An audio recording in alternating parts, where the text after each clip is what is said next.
Like all holy mountains, it would have grave sites of holy men on its summit, and there should be evidence of a freshwater spring on top of the mountain, an extremely rare characteristic that, according to the Bible, sets Sinai apart from other mountains in this desert.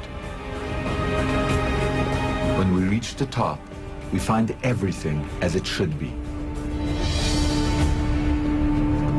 Look at the cleft, looking out to a natural amphitheater. From here, Moses' voice would have carried for miles.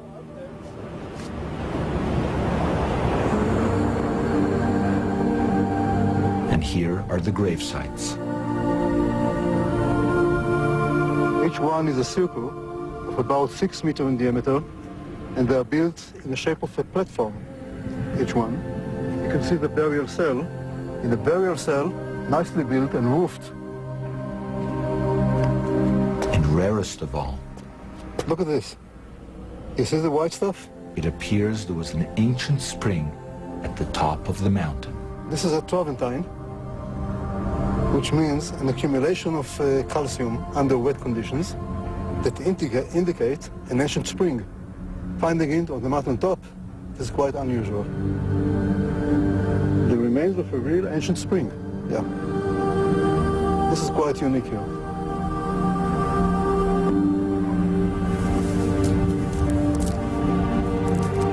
All the evidence points to this mountain as Mount Sinai, where according to the Bible, the words now etched in the human imagination were first heard. I am God, your God, who brought you out of Egypt from the place of slavery. Thou shalt not have any other God before me. Thou shalt not represent such gods by any carved statue or picture. Do not take the name of God, your Lord, in vain. Remember the Sabbath and keep it holy. Honor your mother and father. Do not commit murder. Do not commit adultery. Do not steal. Do not testify as a false witness against your neighbor. And do not be envious of your neighbor's house. And do not covet your neighbor's wife.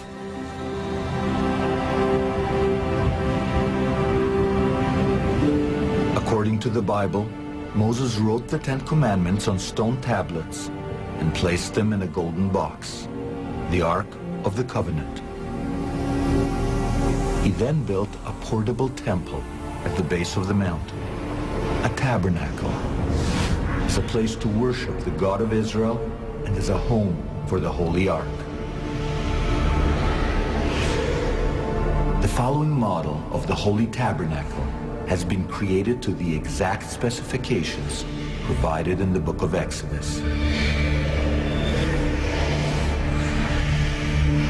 At the time of the Exodus, as you neared the entrance, you would have come to a screen 7 meters high. According to ancient Jewish sources, the screen was decorated by winged lions or griffins, figures usually associated with ancient Greece.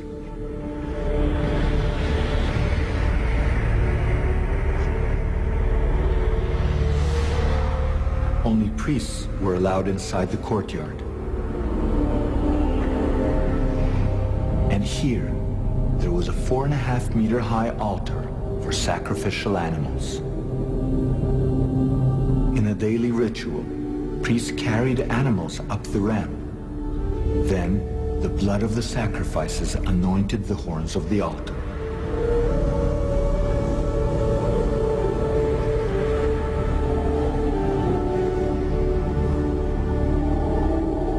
In the back of the courtyard was the tabernacle, the house of God.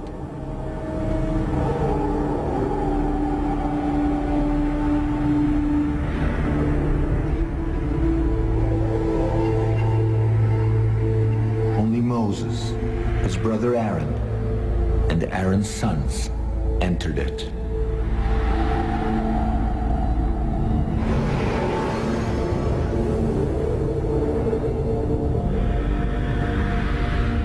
Here, beyond another tapestry embroidered with griffins or golden ritual objects.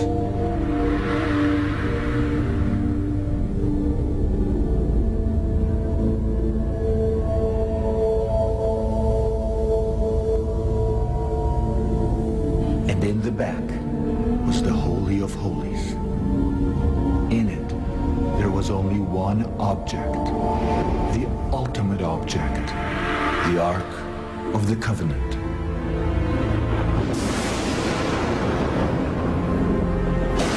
No one knows exactly what the Ark of the Covenant looked like. The Bible claims that it was designed by God Himself to house the Ten Commandments.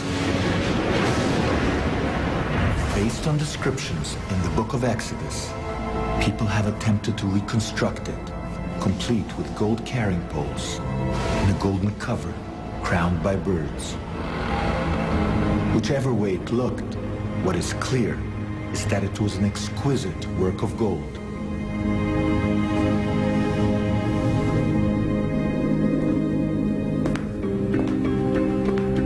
The Bible says that a tribe called Dan helped to craft the golden ark. Is it a coincidence that Homer calls the people buried at Mycenae Danoi? Perhaps among the golden objects found by Schliemann at Mycenae, there is an image of the ark made by the same Danites that crafted the box that once held the Ten Commandments.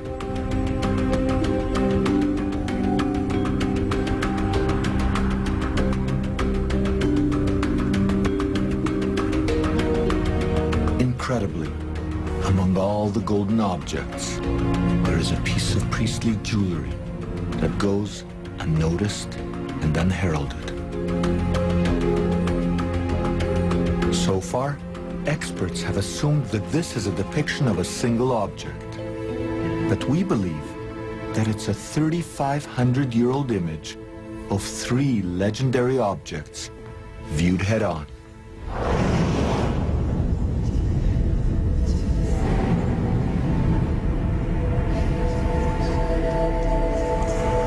Here, we can clearly see the holy altar, the ramp of the tabernacle, and the Ark of the Covenant.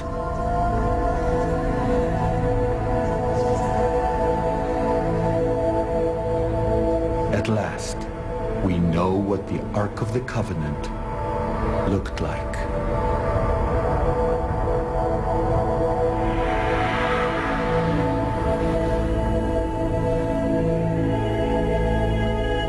More than that, we now know how the holy objects appeared when seen from the Holy of Holies, looking out. Until now, the only person who would have seen these objects from this perspective is Moses.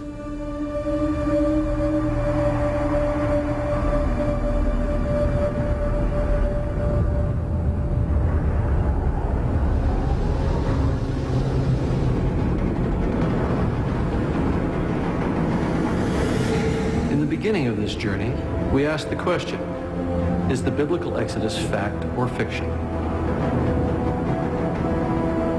I think a compelling case has been made that the Exodus is a historical fact.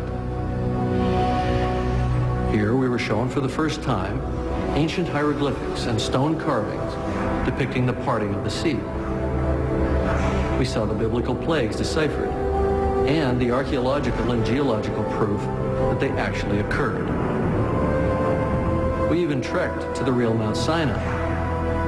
And then Yakubovich revealed what is arguably the discovery of the millennium, a gold image of the Ark of the Covenant.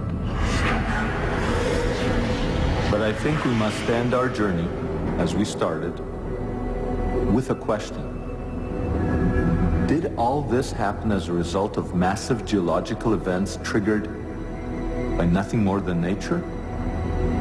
Or were the earthquakes, the volcanoes, and the tsunamis caused by divine intervention when God decided to free a nation from slavery and forge a new covenant with humanity.